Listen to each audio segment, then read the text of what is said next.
গত কয়েকদিনের টানা বৃষ্টিতে কয়েক লাখ টন লবণ রক্ষা করতে ব্যর্থ হয়েছেন কক্সবাজারের লবণ চাষিরা। তারা বলছেন পানি থেকে উৎপাদিত লবণ আবার পানিতেই মিশে গেছে। বৃষ্টির পানিতে ডোবা সাদা লবণের মাঠ পরিণত হয়েছে বিলোপের চরণভূমিতে। কামরুল ইসলাম মিন্টুর প্রতিবেদন, ছবি তুলেছেন হেলাল উদ্দিন।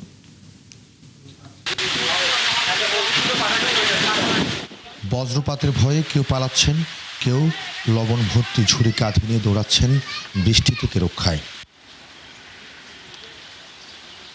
বুধবার কক্সবাজারে সারাদিন ভারী বৃষ্টিতে সাগরের লোনা পানি থেকে তৈরি হওয়া লবণ আবারও মিশে গেছে কাদা পানিতে।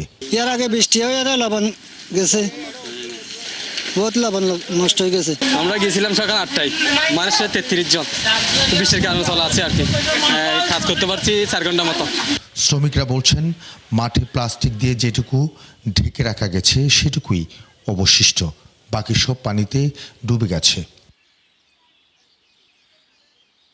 চাষিরা জানান, প্রতিমন লবণ উৎপাদনে জমি বর্গা, প্লাস্টিক আর শ্রমিকের মজুরি মেলালে খরচ ঠেকছে 400 টাকার উপর, অথচ বাজারে এর দাম পাওয়া যায় বড়জোর 250 টাকা। এ বিশাল ক্ষতির উপর অসময়ের বৃষ্টি।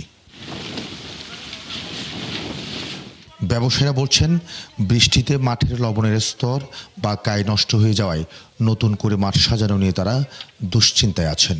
লবণের দাম তেমন না, যেরকম শাসার প্রয়োজনীয় সেই রকম না, ওর চেয়ে একটু কম।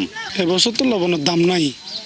এবছর লবণের দাম হচ্ছে আমাদের এখানের উৎপাদন ক্ষমতা নিয়ে আর লবণ নিয়ে একদম পোষাচ্ছে না। মন প্রতি আমরা এখানে আমাদের টিকে হচ্ছে মাত্র 200 থেকে 210 টাকা করে টিকে।